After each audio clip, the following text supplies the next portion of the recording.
Good evening, everyone. My name is Rasheen Carbon, and I'm the first vice president for the Chevy Chase Community Association.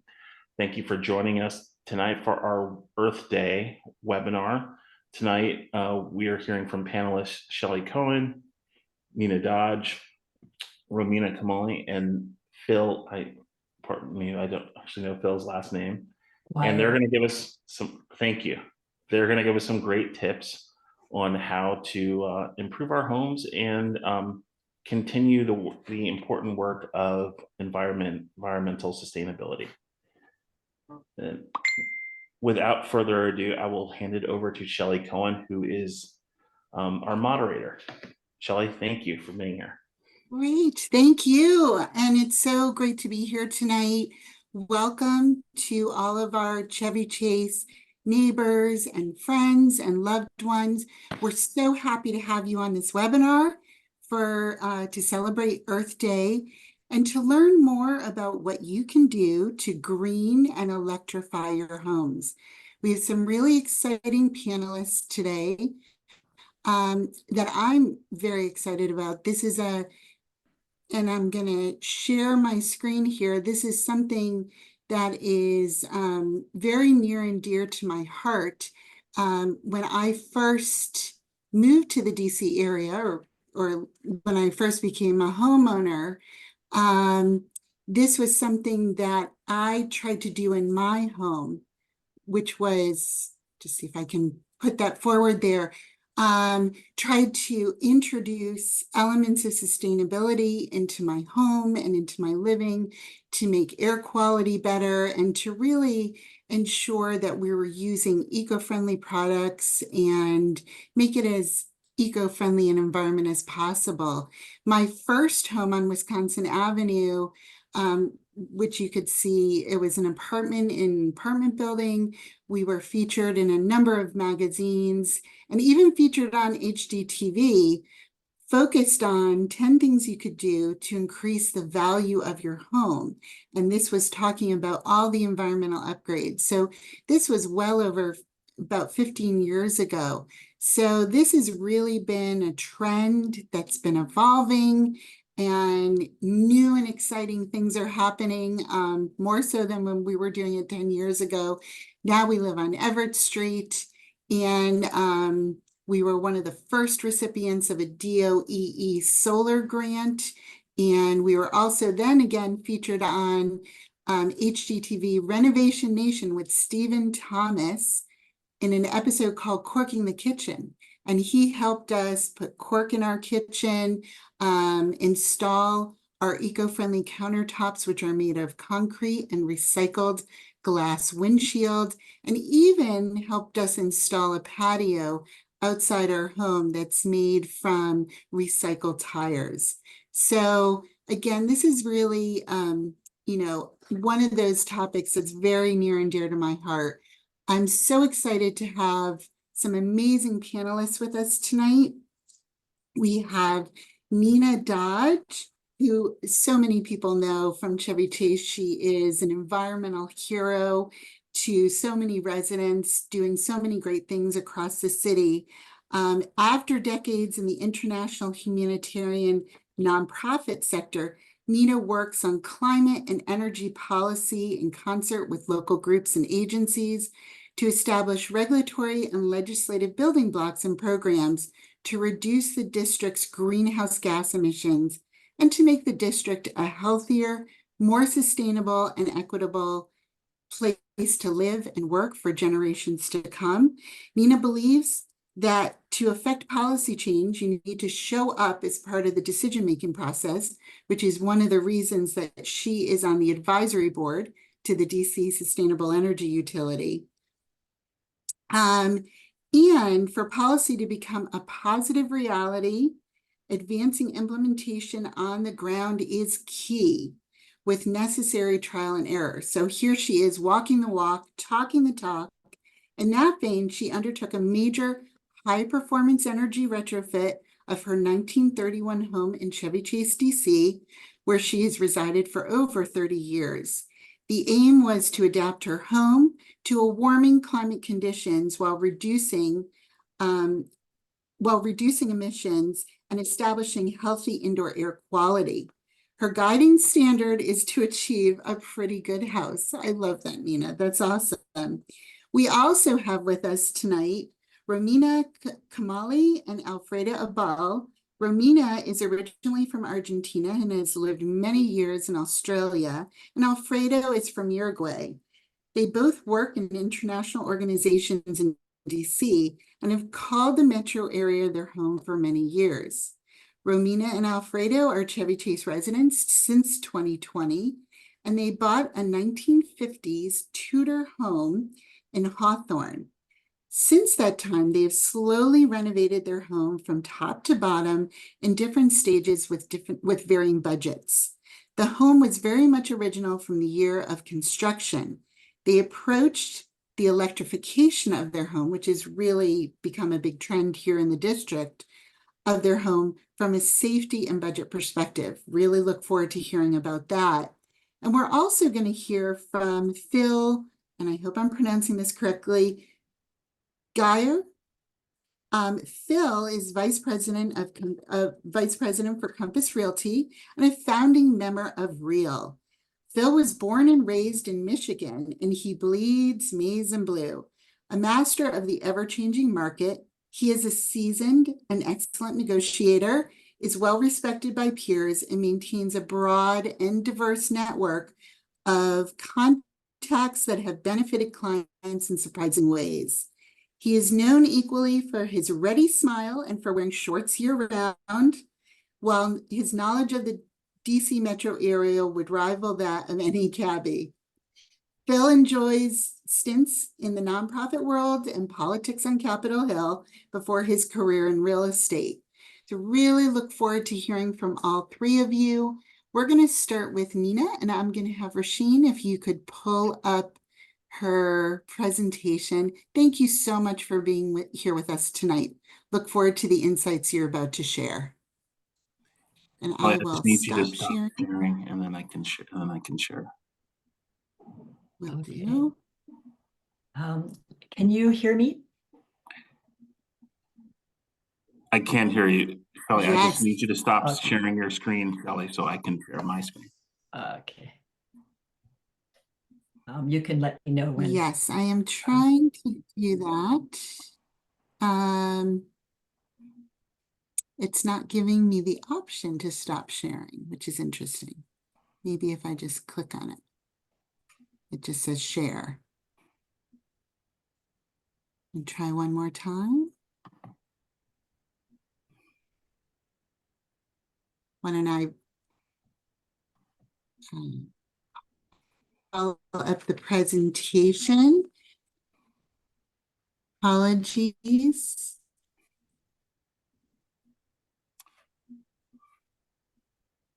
Oh, I see. Okay, stop sharing. There we go.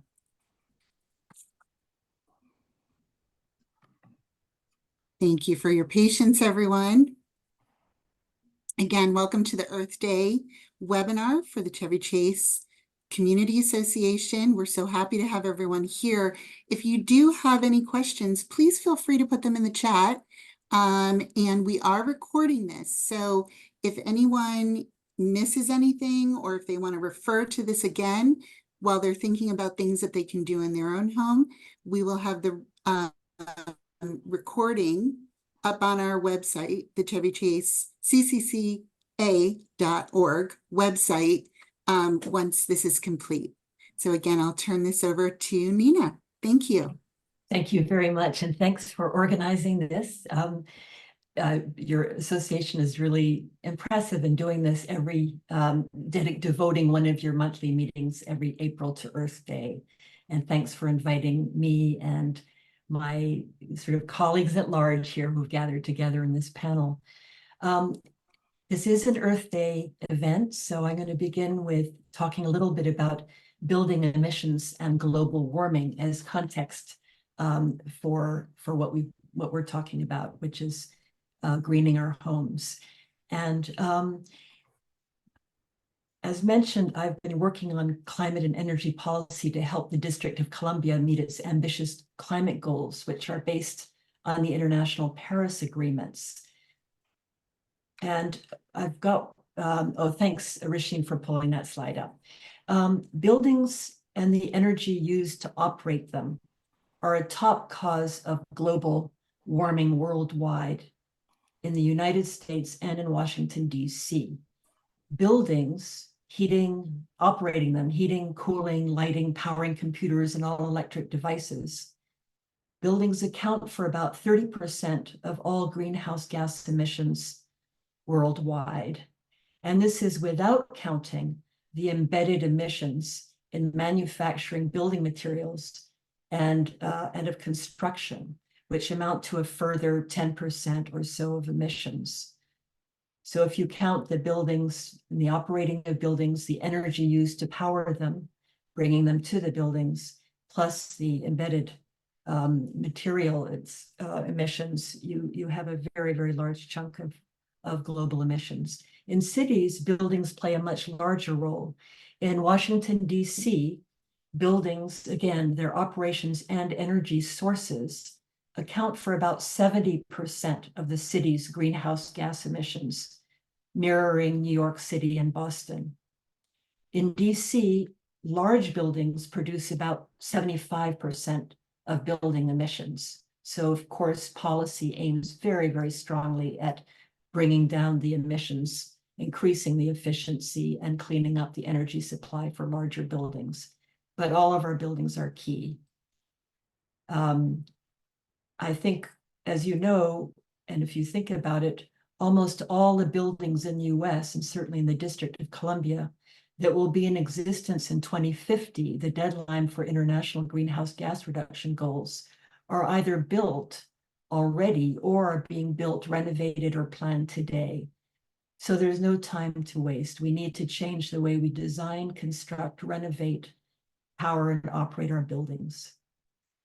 Thus, overall, improving building performance, notably their energy use, is at the core to meet the climate crisis challenge, along with greening our electricity supply. So we can do it. We've got the technology, and now the federal government is assigning major financing incentives to move this forward. In DC and Maryland, who are in the forefront of energy reduction and clean building policies, the new federal financing complements the ongoing incentives available locally. DC's remarkably high solar incentives offer the opportunity to offset the cost of building electrification. And I've just put up a few slides here that really focus on DC's emissions load and the portion that comes from buildings. To reduce building emissions, one shrinks the amount of energy needed to build and operate buildings, the cleanest energy being the energy we don't use. We manage the electricity and energy we use more efficiently, and the power we use, both on our electric grid and inside our buildings, and the way they can best operate together. That is the grid and the buildings. We switch to clean, non-carbon-based energy, noting that once you've shrunk the demand for energy needed to construct and operate the buildings, you won't need nearly as much energy. And you electrify the buildings rapidly, switching from natural gas and oil to heating with electricity while cleaning the sources of electricity. You improve indoor air quality by ventilating and filtering the air inside tightly sealed homes, sealing homes being one of the most effective ways to reduce the need for energy. And you reduce the use of building materials, furnishings, and appliances that off-gas toxic chemicals. And I haven't gotten in here to recycling. Shelley's addressed that very poignantly in her presentation. Another point is that tearing down buildings and building anew obviously is not necessarily the most effective way to reduce emissions, because you have the whole embedded emissions and the emissions in tearing down and rebuilding involved. So retrofitting can be a very effective way of keeping one's carbon footprint in check, but it is very expensive. I faced a major energy upgrade when both my old gas boiler and central air conditioning needed to be replaced at the same time years ago. I decided to go for a deep energy retrofit, a legacy project to shore up my 90-year-old house for a warmer climate and higher electricity rates, and to reduce my house's emissions and provide healthy indoor air quality. This meant radically insulating the house and introducing highly efficient heating, ventilation, and cooling systems. It meant going all electric. I intended to manage the project.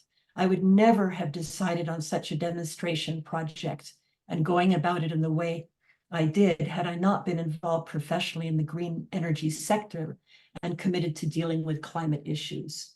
Also, I had the means to finance and spend the time on it and considerable autonomy in decision-making. A large part of the work was done during the COVID pandemic, including the lockdown. So all in all, mine is a demonstration and legacy project.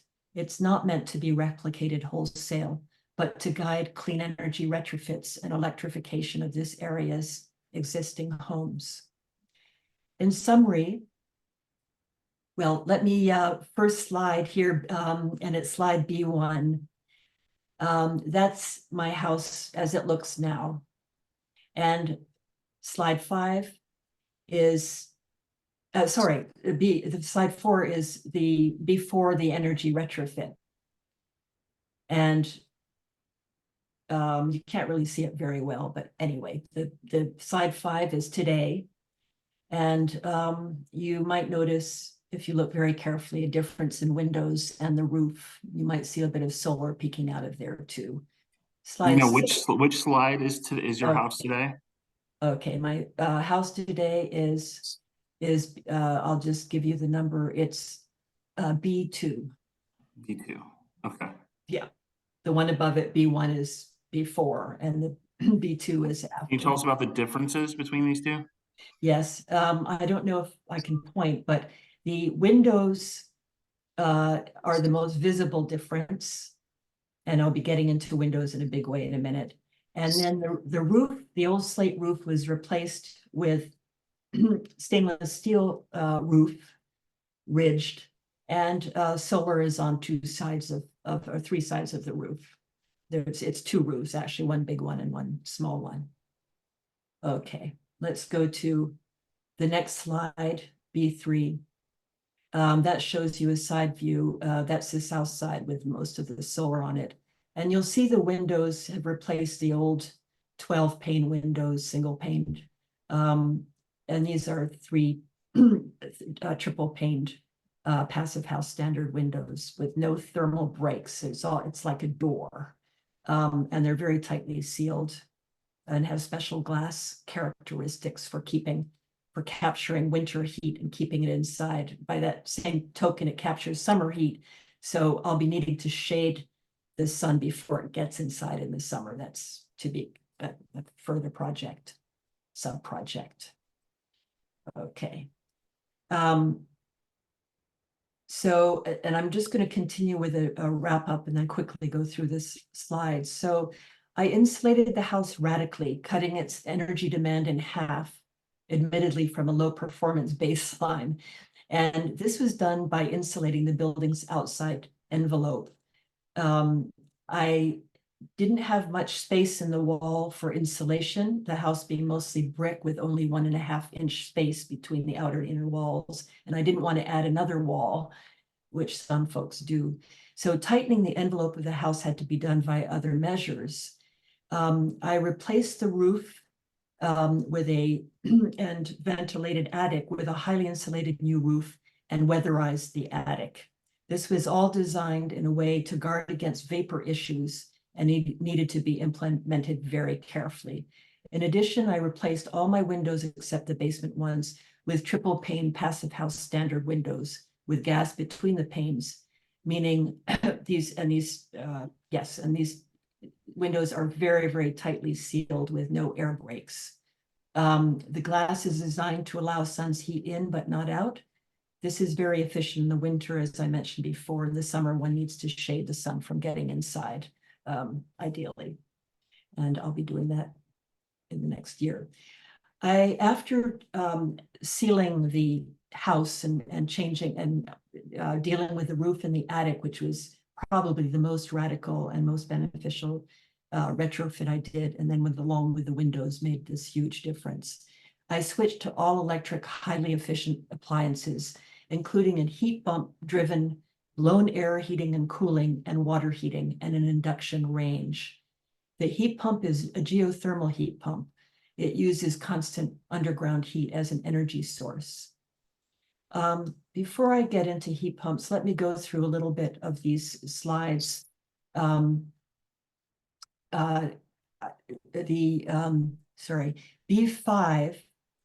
B4,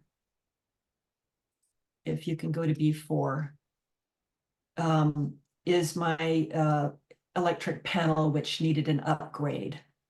And B5, the next slide, is a crosscut of the design for the new roof and attic weatherization insulation.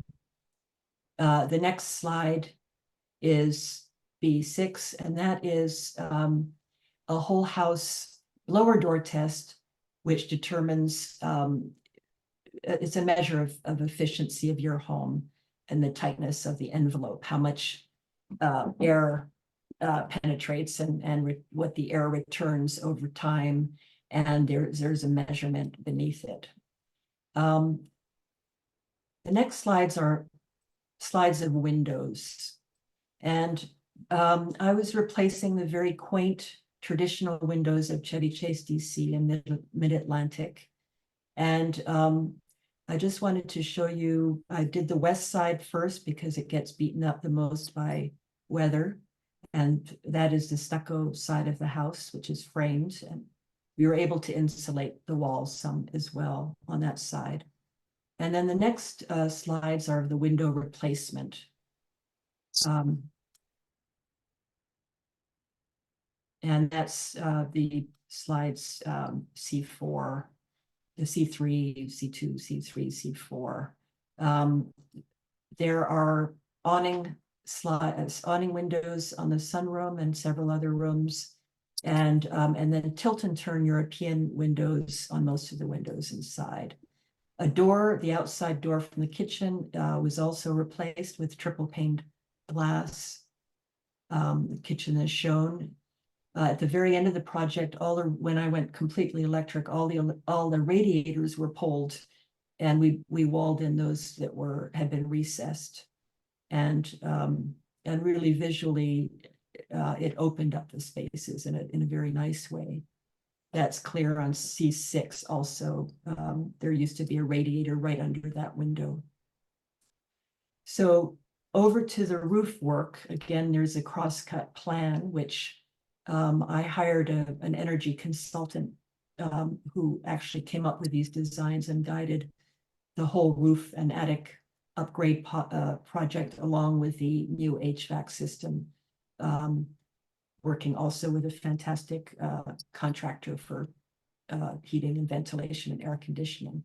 So the roof replacement on D2, we had to pull the lovely old slate off, and a broker from Pennsylvania came down and picked it up. So that's being reused.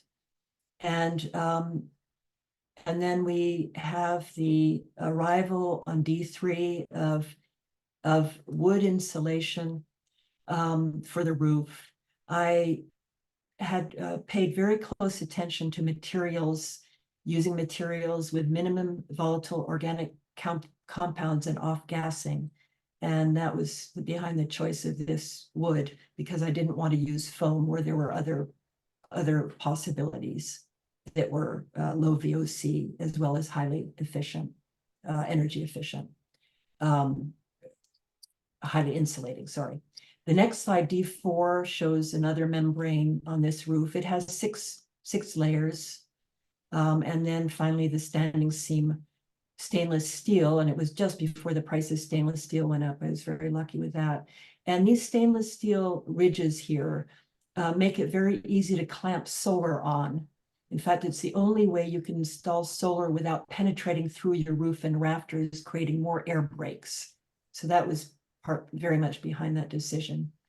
The stainless steel is not coated and it lasts for 50 years or so, forever, essentially. Then we'll move to the attic. E1 is the insulation, part of the insulation of the attic with mineral wool, again, minimal off-gassing. And then that was covered, eventually capped. Okay. Now we'll go to the installation of the HVAC systems.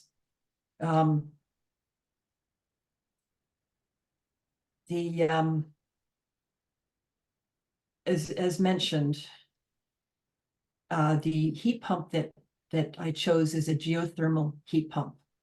And this decision was made really while the air source heat pumps that are now all over, before they were as efficient as they are now.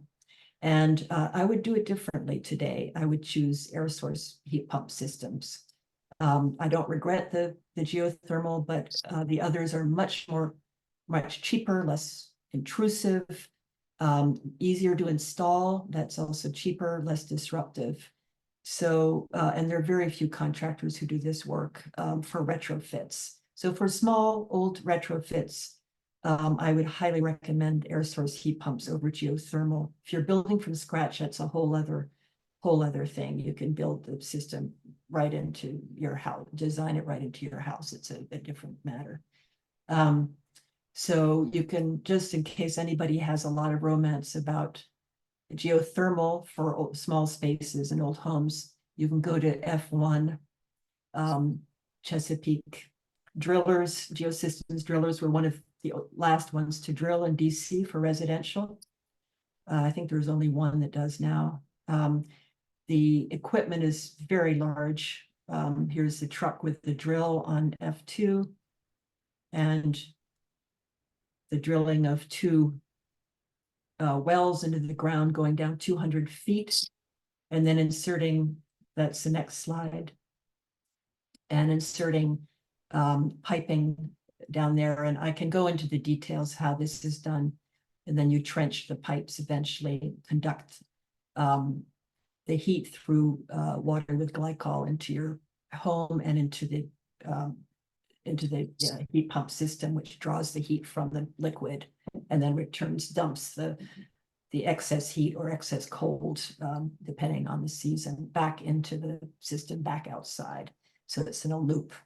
The actual heat pump, we had to put two in, one up in the attic, one downstairs, because of the restricted space for ducting. And so G1, G2, and G3 will give you an idea of the ducting involved. And again, you need ducting for air source heat pumps, but there are many, there's a lot more flexibility in how you do it. G4 will give you a sense of what my basement, which is the main sort of command central for the system. That's G4. Rasheen, I don't know if you can catch up. Yeah. And then obviously permitting is involved, and that went very easily, actually. Installing this system, it was up and going except for the hot water heater part, which is tied to the geothermal heat pump. So I get about 60% of the water use over the years estimated to be free excess, heated by excess heat from the space heating heat pump. And so I was able to pull all my gas lines afterwards, and that's H1. The next slide, please.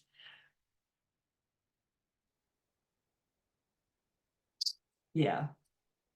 And the meter is now gone outside. And the next slides are the solar install folks. I think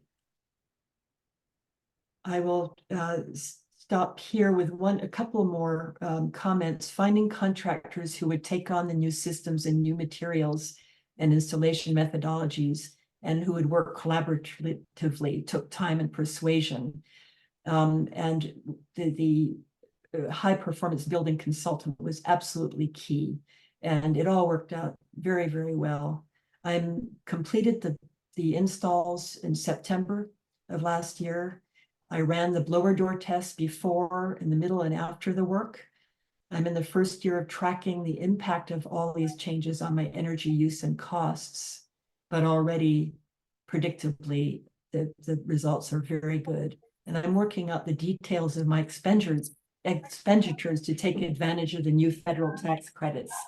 There are things I do differently now, but on the whole, I'm very pleased and look forward to translating this into actual performance impact metrics over time and sharing my experience broadly. Thank you very much. That was amazing. You've done incredible work, and thank you so much for sharing everything that you've done. We're going to jump into our next presentation and then take a couple of questions, because I know Alfredo and Romina have a deadline, and so let us jump to their presentation. I can share that with everyone. Do we have Romina and Alfredo on the line here? They might not. They are, but as before it was saying that they're using an older version of Zoom, and they cannot be promoted to panelists unless they download the current version. Ah, okay. Understand. Well, why don't we pivot then? And I see that Phil has joined us. Phil, I read your bio earlier. Yes. And which was very entertaining, one of the most entertaining bios I've encountered in a long time.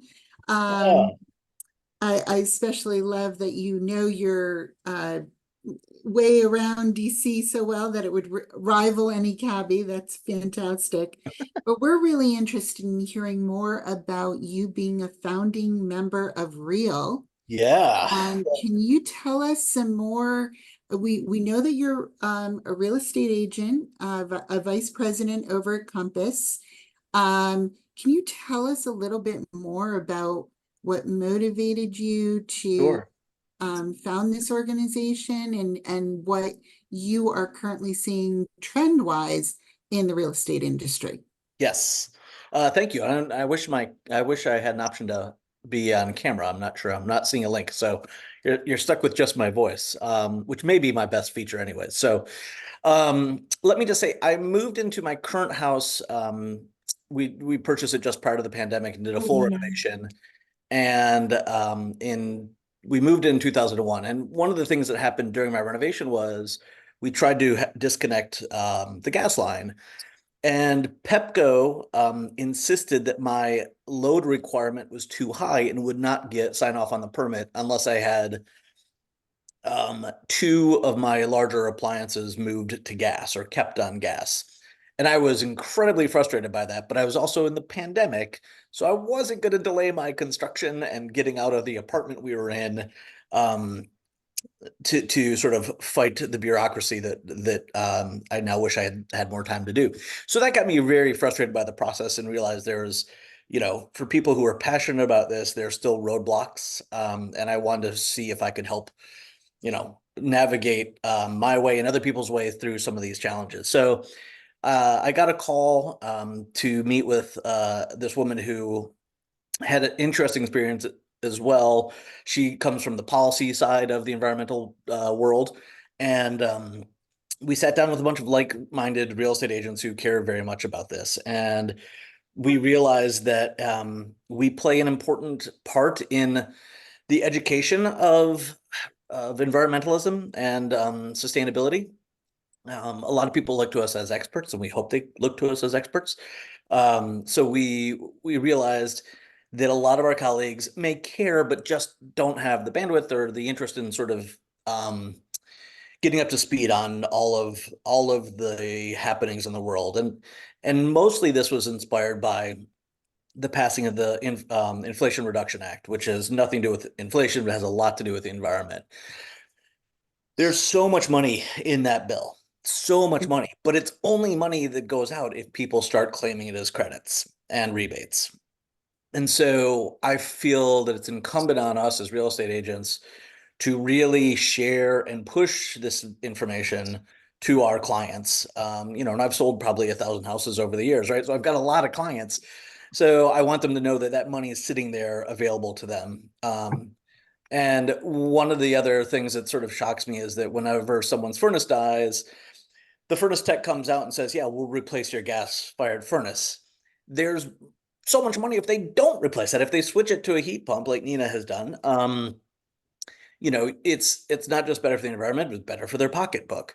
So there's a lot of education that needs to happen. So agents need to be educated, tradespeople need to be educated, appraisers need to be educated. One of the things that we need to work on in the District of Columbia is our sellers' disclosures. Sounds like a scary word, I know. They don't require us in DC to share our electric use and our gas use. Maryland is actually ahead of us. That is part of their requirements, right? So we actually think we should join our friends in Maryland and start having that information to share, because we want to give the consumer the information they need to make an informed decision. And if we can make an argument that people who've done environmental upgrades, insulating the houses, doing these heat pumps, and you reduce your bills, there should be a benefit that can be monetized or captured either by the seller who's invested or a realization of value by the buyer. But unless we share that information with them, it's sort of lost. So this organization, while there's only about 8 of us right now, we have sort of built a plan to sort of tackle our role in real estate in a few distinct ways. One is to get as many real estate agents in this region to sort of become members of our organization so that we can share very easy to digest information in the form of shareables. Now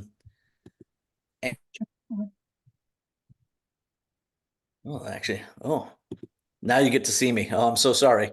I'll apologize. There we go. There you go. So saying the areas we really want to focus is we want educated agents who have easy to share information with clients so that they can take advantage of what's in the Inflation Reduction Act.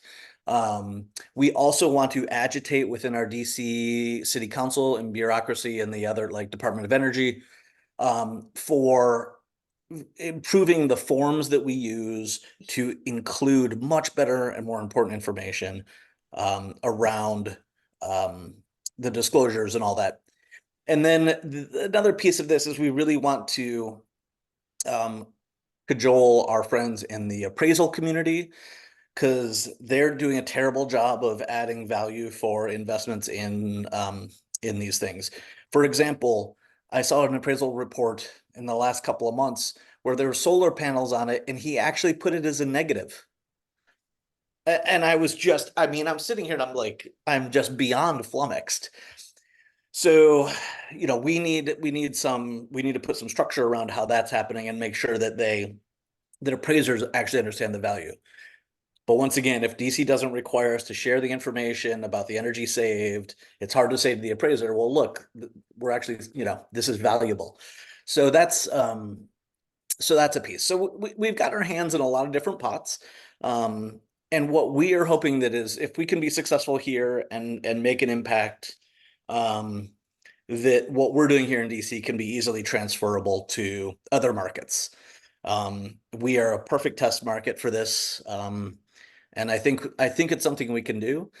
Real estate agents have apparently had a bad couple of months in the news. I think this is an opportunity for us to say and prove sort of, that we're an important part of the climate issue. So that's the nuts and bolts of what we're doing. And I'm happy to answer any questions, or I'll put my email in the chat if anybody has any questions they'd like me to try to answer. That's great. Thank you so much, Phil. We're going to have save our questions and a little bit of dialogue for after our last presentation. Romina and Alfredo are joining us. Also our neighbors and here in Chevy Chase. And so we're really excited to hear about what they did with their house, taking it and electrifying it. I'm going to share, they have some slides to share with us. So hopefully you can see my screen. Yes. And you can see their slides. Awesome. So I will turn it over to Romina and Alfredo. Thank you for joining us. Hi, can you hear me okay? Can you hear us okay? Great. Perfectly. Yes, so I guess we are the sort of more standard neighbors. We had approached our project more from a sort of need to fix problems that came along when we bought the house. We weren't so conscious about we want to do these for it wasn't a conscious decision we want to go green, but it was more like when we came to fix problems that came with the renovations, or with living in the house for more than a year and realizing like winters were extremely cold and summers were extremely hot inside the house. So when it came time to fix the problems, the more we research about our options, the more electrification seemed to be the best option for us. So as we explained, we have a 1950s Tudor. The house was original from that time. Windows were original. Everything was original. I mean, I guess maybe the heating and air conditioning were not from the 1950s, but they did really feel like from the 1950s in the terms of how they functioned. So when we started to fix the house, actually I found one of the things that Phil mentioned very interesting, because that was exactly what happened to us when we came to fix our heating and air conditioning. They didn't give us the electric option as our first option. We had to add a new unit for upstairs because the unit downstairs wasn't really servicing everything. But when you added a unit upstairs, you also need to kind of readjust the unit downstairs, as it wasn't, being efficient in terms of where the air was going. And when we came to that, they basically quoted us to do a reduct all the work, which was way more expensive than going with the electric split systems. And the only reason the option was offered to us was because we have had experience in internet living away from the US, where having split systems is actually pretty common. So we went and asked for it, and it turned out it was way less expensive for us to put electric splits units everywhere than doing just the duct work that would not fix our unit, our downstairs unit. The downstairs unit will still be an old unit.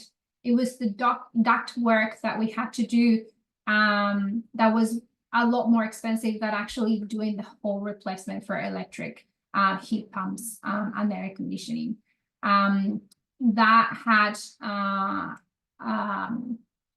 That brought a lot of benefits to us. So we're happy that having the problem brought us to this solution. And then once we did once we trial with the electric heating and air conditioning, is we were left with only one gas appliance, which was our water heater. And the reason why we changed it, this wasn't actually a problem. This was, okay, we're on the electric train. And we were seeing the benefits of it from everything else. We had induction in our kitchen, everything else was electric. So it kind of makes sense that we researched that option to change the water heater. And also, we also approached that from a safety perspective. The thought of having a gas leak was actually quite a worry. We had fixed a leak before, but the house was still lingering with a little bit of the gas smell. We had guests, and we were always worried that, you know, like, this is not safe for us or for our guests. So we wanted to go that way. And that's why we ended up going for the water heater. So if you go to the next slide, maybe you can see some of the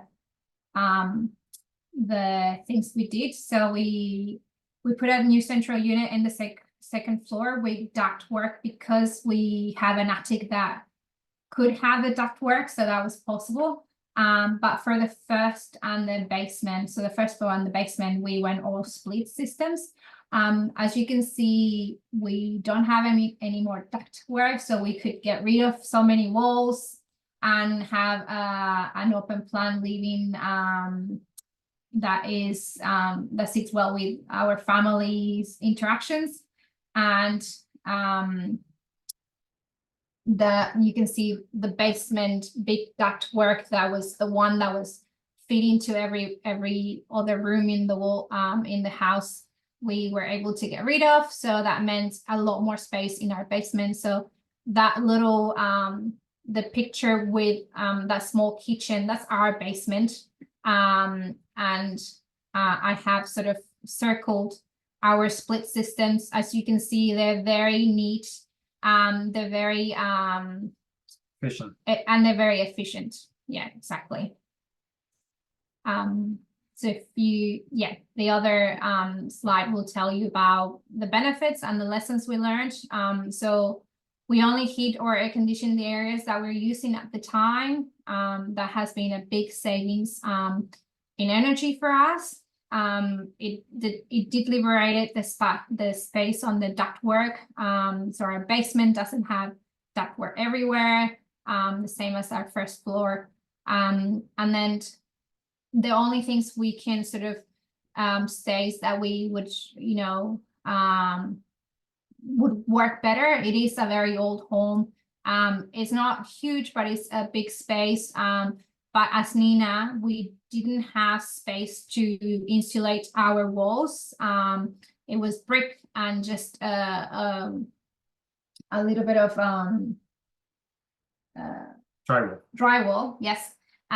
So I think that would, like if you have not such an old home, it would, this will be even better. Like we have no complaints with our system at the moment, but I feel like it would be even more efficient if you have a home that has space for insulated walls. We did the same as Nina. We insulated, we had brand new windows in all the house, including the basement. But the walls would, make a difference. And again, I come back to the same issue or the same recommendation from our lessons learned with the contractors is, if you don't ask for the newer, smarter options, they would just automatically give you the option to replace an old system for, yes, a newer machine, but the old technology. So it is important that when you go to fix an issue like we did, you can ask for newer options or that's basically it. Yeah, the most important also is everything work together. So if you have this unit, you must have all your window replaced and even high recommended to all the walls to have insulation, so everything they can work properly. It's take a little bit more time to heat it out the house, but if you have all this technology for windows, insulation, and everything, they should be much quicker to heat it out all the house. And even they work much better even on the summer. But you need to have the complete set to be better efficient house for heating or cooler the house. Yeah. So we also did the insulation of the attic, which wasn't done in the house. So it all kind of, yeah, like Alfredo said, all the pieces come together to make an efficient home for us.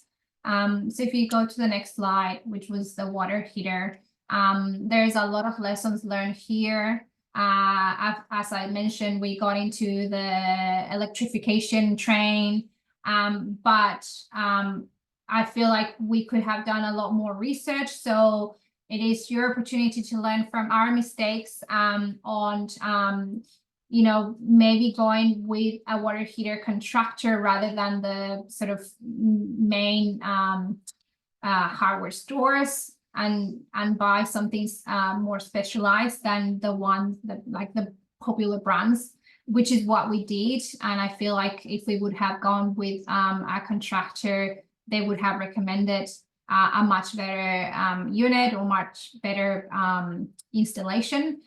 So we have had a lot of trial and errors in installing this unit.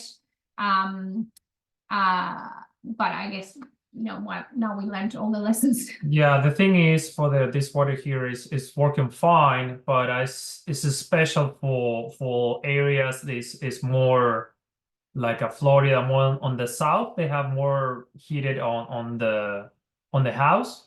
So if it's very cold in the house, the water heater is taking a lot of time to heat the water, especially if you have a unit for 120 volts. So it's taking more time, even 5 hours, to heat it out the complete unit.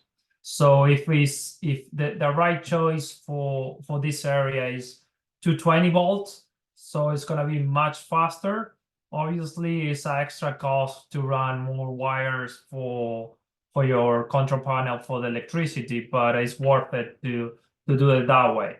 And even is another add-ons for this unit, they can even do it faster. Yeah.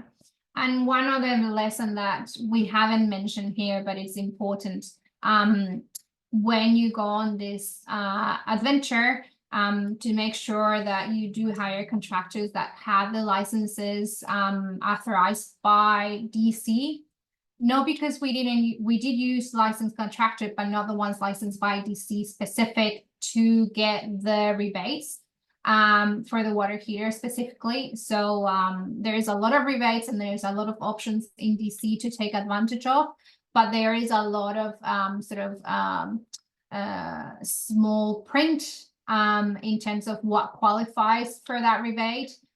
So if you are able to do the research before buying the equipment or hiring the contractor, you will be able to hire the correct one or buy the correct equipment to make advantage of those rebates.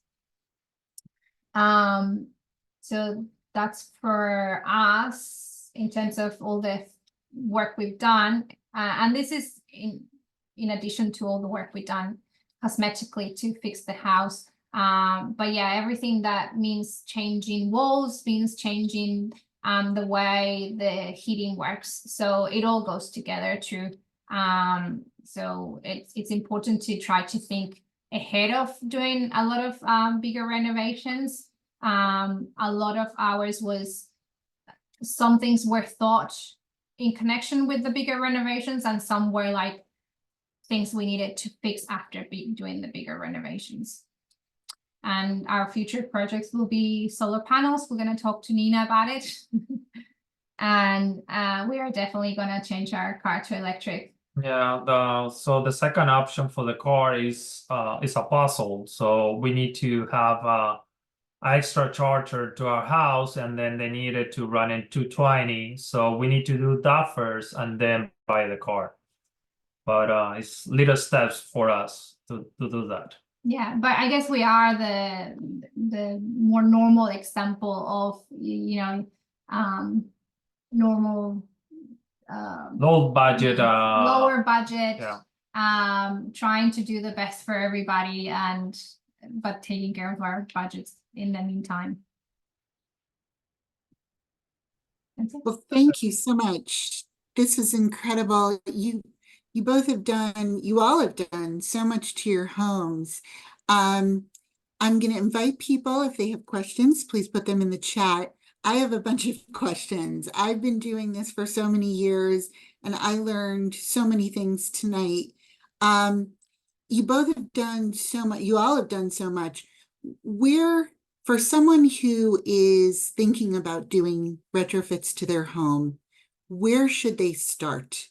What is the best way to get things moving? And also, what are some measures that they can implement that will get them the biggest bang for the buck? Any thoughts on that, Nina? And you're muted, so Okay, hi. there we go. Yeah, thanks. That's a great question. And of course, the big answer is it depends, right? But I think one good way to go about it is to get an assessment of where you stand. And that's through what's called an energy audit. And the federal credits have really been thought out very well. Not all of them are online yet, so it's a little tricky to figure out which are available. Some are retroactive for 2 years, some for 1, some don't start, blah, blah, blah. But anyway, in theory, you can get a tax credit. I think tax credit, not a rebate. I think most of these are tax credits. So they assume a certain amount of earning power by the household. So you get your home evaluated for energy efficiency and performance, where the leaks are. You saw that blower door fan in the door, one of those slides I had. So they run they depressurize your home, and they can tell where the leaks are coming in, and some use infrared, sensors. But there's very simple technology when it's used well that can be very, very helpful in guiding you as to where your the kind of weak spots in your home envelope are. And again, the envelope is the outside of your, the casing of your house. So the roof, the attic, the outside walls, the windows, the doors, the chimney. Didn't talk about the chimney, that's another story. But at any rate, so, and then they will look, a good auditor will look also at the construction of your house.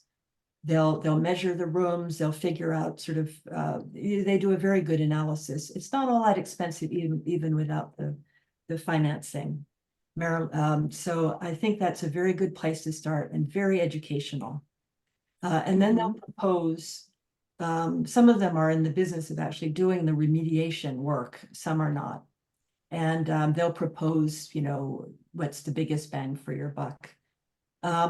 Our mid-Atlantic old houses, like my, 1931 to probably till very recently, have a very efficient attic system, the smaller houses, which is a vented attic. And it's a cheap, incredibly simple, effective way of keeping your roof dry and all the timber framing around your roof and some of your walls dry. And when you insulate, on the other hand, as we warm and need more energy to cool and our houses, it makes less and less sense. And to do what I did, which was very radical,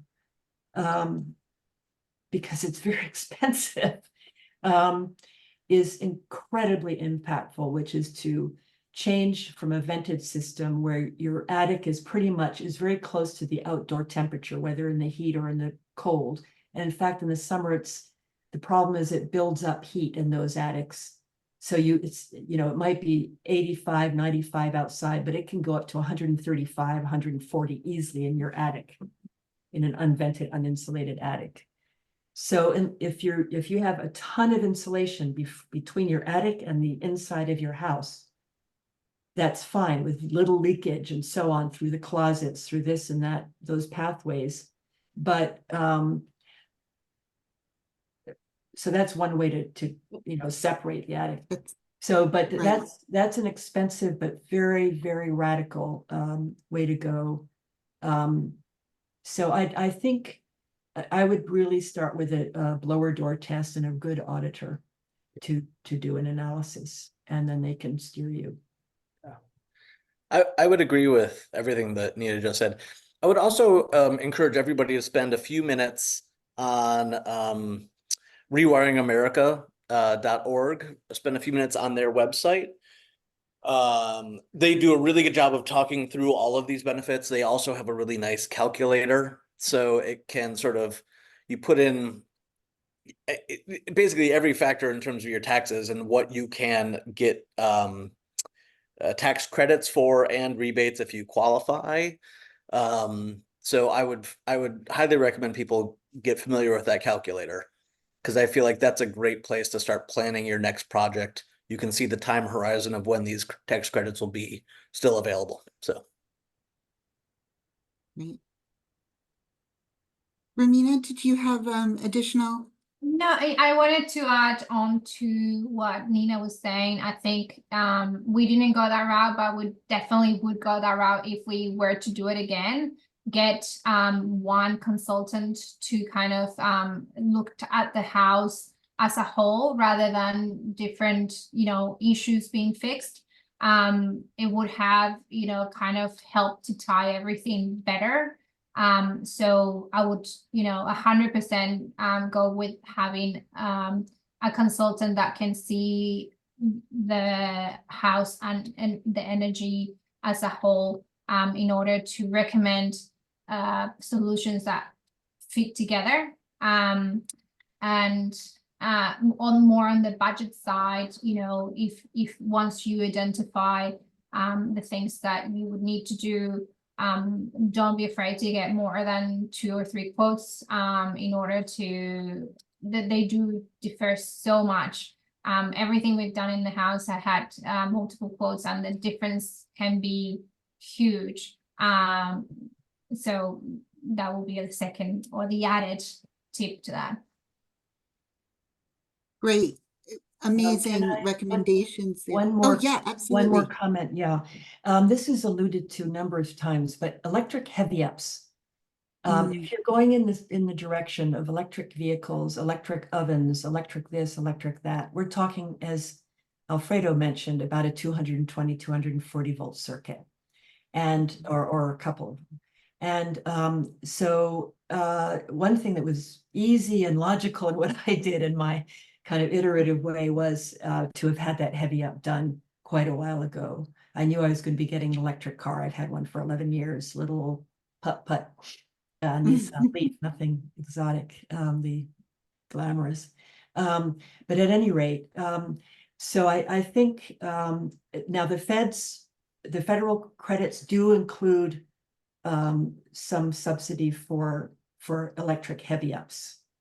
So I guess in addition to, I mean, I think Phil, what you said about Rewire America, and I put the link in the chat, is extremely important. And they've also worked on a specific site for DC. Yep. So I had hoped to get that to you in time, but I'm sorry I didn't. But at any rate, so I think the other piece of the puzzle is maybe also talking to your accountant if you have one, because they're trying to bone up on this stuff and it's not easy. Everybody's in this learning process together with the federal thing. So I think learning the financing that's available will help kind of order the building blocks. So another one I would say is I mean, if you're pretty sure you're going to go in the electric direction, and I think Romina and Alfredo are a real testament to how that can really save you money in terms of especially other options. I would put heavy up pretty high up on that list. That's great. I have some resources here that I just wanted to share with everyone. But while I'm doing that, hopefully you can see these links. You all have stressed the importance of insulation. And I know a lot of the products that are on the market are not that eco-friendly. like fiberglass. What type of insulation did you use? And what did you look at? What would you recommend? I would love to hear from you on that particular topic. Nina, do you want to start? Sure. Well, you know all that I'm a kind of extreme in this, and I put, this was a demonstration proof of concept project that was tied to my work, and no kids' college funds to fund. So some lucky financial background. So, that's not everybody's most people's situation, but I wanted to do this with as eco-friendly products as possible, both in terms of emissions, climate impact, as well as indoor air quality for health and of everybody living in the house. And, so foam, unfortunately, there are some foams that are less heavy and volatile, less off-gassing emissions than others. And that technology is, very much a work in progress. There are alternatives, very tried and true, and mineral wool is one of them. It's a spun rock. And so it's, it's a bit nasty to install, like all these things. I mean, not nearly as nasty as, monkey suits and blowing in, and blown in insulation foam goes into a steady state pretty much once it dries. It's the application that's dangerous, but it does off gas, some, as I said, more than others. So mineral wool, I highly recommend. It's fireproof. And it's highly insulating. And it comes in many different forms and more ones. It comes in bats, and I used 2 forms of it in my attic. And there are installers who will do that. Some just don't want to touch it because it's more labor intensive, so they don't feel they get, remuneration. But the installer I use, she used to use foam and just went off it. And another contractor I used for something else had used foam in the past, or Delton foam, and stopped going because it was so musty. So yeah, mineral wool is one. The compressed wood fiber that I use for my roof, my building consultant was very excited that I'd identified that, because although at the time it was only available in Germany, and that, shipping that stuff is not exactly green thing to do. He said there is a company in the US, it's on the verge of producing something along those lines. So everybody who creates a market for that product is doing a good thing. So I feel a little better. And indeed, that company has now come into being. So there is a US manufacturer. Of course, I'd be willing to help, if people have questions about these things. As Romina was saying, finding dealers who will really give you a good option, or contractors who are willing to work with these different materials, not necessarily an easy thing. Some fiberglass is okay, or is better than foam. Sheep's wool is expensive, but for smaller spaces, they lace it with boric acid, because you have to protect against bugs and rodents come living in it. And so unfortunately, the same with some of the wood product also, so nothing is quote unquote pure, everything's, but so, there are several choices, and they are coming more into the market. That wooden thing those boards are an example of how to do it. And I used an alternative to foam for insulating around the windows, some sealants, and then we just stuffed a bit of mineral wool or leftover sheep's wool or whatever around. So again, getting a contractor who will work with you on that stuff, if you've got the money, that's not a low budget thing, because it's paying by the hour really to get what you want, the quality. So it's less competitive. I mean, Yeah. that is competitive prices. Awesome. Mina, Phil, any thoughts on that? And, Phil, one thing I would ask is this something that would increase the value of your home to have, added insulation? So as the world currently works, it would have to be something the buyer is also passionate about and willing to pay for. Going back to what I said is that we're not sharing our energy savings in a way that makes a compelling argument right now. But I think if a seller is really dedicated and sort of and like someone like Nina, who I think is going to track this stuff beautifully and show value and cost savings, the answer is yes. And we have to hope that more buyers coming into this market are passionate about it too. I think they are. So yes, but Yes, not. I can't say definitively that every buyer is going to be thrilled that you've spent all this money.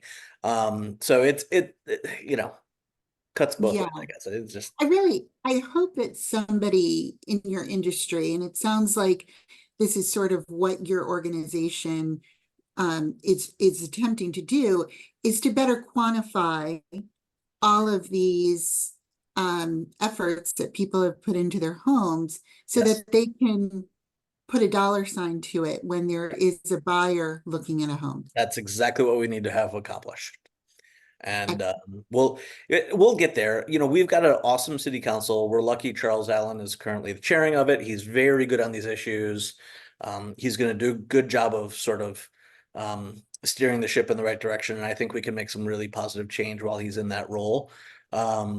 I'm actually I invited myself to a coffee with council member Fruman, and I'm gonna pin him against the wall and talk to him about all this stuff so he maybe sees the reason to get passionate about it as well. So we'll keep doing our agitating, and we'll make progress. Hopefully it's fast, but any progress is progress. Awesome. Romina and Alfredo, so I noticed you did a number of other renovations in your home, which is absolutely stunning, by the way. It's thank you for sharing those pictures with us. Did you do anything around water efficiency or lighting efficiency when you were doing some of your renovations? Yeah, to the lighting efficiency, yes. Everything is LED, low consume for the electricity. But for the water, I don't know. Not big things, just in the normal things. When you change a 1950s faucet for a more than one, yeah, you are making efficiencies there, but not in a conscious way, really. And you can see it because we did keep one 1950s faucet because it was just cute. And every time you turn it on, like, water comes like crazy. But yeah, the water wasn't something we were consciously sort of looking for efficiencies.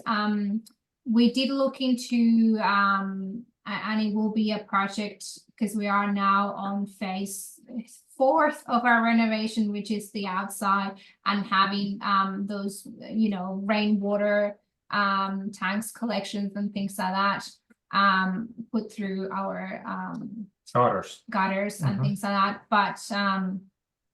But yes, with the electrical, so everything that we looked to change into electrical had a sort of thought process of whether that was efficient or not. Or of course we didn't go to the top of the line, the most efficient, as we had a budget to adjust to. But whatever we can, we did try to do it. And when you were speccing products, were you looking at things that were Energy Star certified? Yes. Yeah, for sure. Yeah, and a lot of the products we like, the appliances, which are the big sort of tickets, ended up being German brands that would have that sort of higher rating of efficiency. Even our washer and dryers are like the European versions, which are more water and electric efficient. which was a head scratch with our contractor, because like, why are you using this? They don't, they couldn't understand what we were going that way, but it worked very well for us. That we stuck to our guts and said, yeah, we want this. Mhm. I love that. One last question for all of you. Can you quantify, either percentage wise or dollar wise, what savings you have realized from doing this? Would you say that you're seeing a 20% savings on your utility bills? Is there any way to sort of give us an idea? Because you've all done so many amazing upgrades. It would be really, people are motivated by cost savings. So it'd be really good to know what you're seeing in terms of cost savings. Who wants to start? Phil, you want to start? I'll go quickly, and then I'm gonna have to hop off, and I apologize. So I should pull up my bills and give you an accurate number, but the solar itself is generating about $5,500 a year in solar renewable energy credits. So it will pay for the system in about 7 years for me. Energy use, I don't pay electric bills the vast majority of basically April through October. And I keep my house pretty chilly. So I figure I'm saving about $300 a month on my electric bills during those months. And then I've got electric bills in the winter, which are mild. I think they go as high as about $120 on the coldest days, the coldest months, but it's substantial. So I would say I save. How big is your system? How big is I your have solar got, of installation? course, I don't have that super handy either. I've got 29 solar panels. They're fairly big. I can't remember the size of the system, and I'll if I think of it or find it, I'll email it to you. You guys can add it to the chat later. Great, thanks. Thank you, everybody. Romina and Alfredo? Yeah, Thank you, Phil, for joining us. Thank you. Thanks, Phil.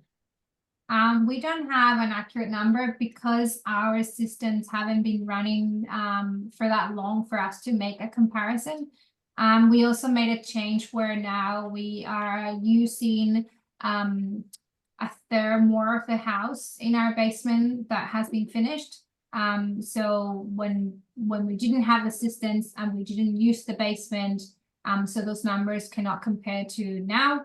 But I would say in a very kind of bold kind of calculation, we may be saving 15% at the moment, but just not having that gas bill every month. And what about, you mentioned that parts of the house were either too cold or too hot. What about, have you seen a difference? Have you seen a change in our environmental quality? Yeah, our upstairs is definitely quite changed. The upstairs is definitely at the right temperature every time of the year. Our downstairs is, our first floor is pretty chilly in the summer, so it's cool. In the winter, It's harder to be upstairs, yeah. but it works for us. Yeah, that's the thing I mentioned before. Because we don't have the complete package insulation, like all walls is like I don't know, 70 years ago, and even the door is squished a little bit more cold weather between to the walls. So in difference for the second floor and the basement is completely different. So because we have more insulation and now everything is quite robust on terms for insulation. But it is at a perfect temperature for us. It might not be like a temperature when you go into these houses that it's so hot that you need to be on a t-shirt. It's more like maybe the European version of a warm house. Yeah. Fantastic, thank you. And Nina, please close us out tonight. You've done so much. I mean, it's incredible to hear how you've really made this a model of sustainability. And I'm sure not only are you realizing savings, but very significant reductions in your overall carbon impact. Can you, hopefully you've got some numbers you can share with us on about your savings and impact. No, I don't quite have them. I'm tracking them in different ways. The system, as I mentioned, well, I'm not a full year into my Mhm. metrics, into my experience. And so I'm aiming for September as you know, when everything had been up and going. But yes, I mean, I've realized very, very big savings. I mean, I capitalized the project, so we're not talking net savings here. It's just in terms of the operating costs of the house have gone way, way down. It is very comfortable. And even though geothermal, as I say, I don't think makes sense for small old retrofits in our area. It does make sense for very specific situations. I'll tell you, it's extremely comfortable, very quiet, and very efficient. The hot water is a bonus. That's so I'll know more in September, October about. Great. Well, But if you could humor us with one more, we had a question that came in. It's a really good question. The question is, there was a lot of excitement around property assessed clean energy mortgages, the Yes. PACE, in 2008 in DC. And this was an attempt to allow market prices, for example, mortgage interest rates, to reflect energy and home ownership costs in homes for sale on the market. They're asking if we would know whether PACE was a success. Is it still being offered? Or is there something similar that might be applied towards home electrification? That's a fantastic question. I don't know if my colleague, I bet I have a guess as to who may have asked the question. It's very sophisticated. But at any rate, two things. One, the Green Bank, DC's PACE program was and there are a couple of people on this call, I think, who really know much more about it than I, and are probably much more up to date. But the DC Green Bank was involved in PACE loans, and I believe more oriented on larger commercial scale projects. I haven't heard about them in a while, so I'm not sure where they are. It's been a while. And there was a problem with them that I think was resolved in DC, which is who gets paid back first, the PACE loan or the mortgage lender. Anyway, I think, as I say, that was resolved. But I think the property assessed, so I think it's worth looking into that again. I'm glad to be reminded of it. And I think Phil's, what I was incredibly excited about was, it's so geeky, but it's so basic, was Phil's discussion of disclosure, energy, and I would add water performance disclosure at time of sale. Yes. And that relates to the PACE property assessed. In other words, it's linking financing directly or indirectly to the energy performance of your home and of course the investments you put into it. A number of the group that I work with, and I think shout out to John McGregor and John Wickham, who are I think still in the audience, and then others also on the call, maybe Brendan Shane and others, and Shelley, you were involved in this too back in the day. So we worked on this years ago, looking at whether DC could adopt what Austin, Texas had, and Oakland and the usual suspect cities in terms of disclosures at time of sale.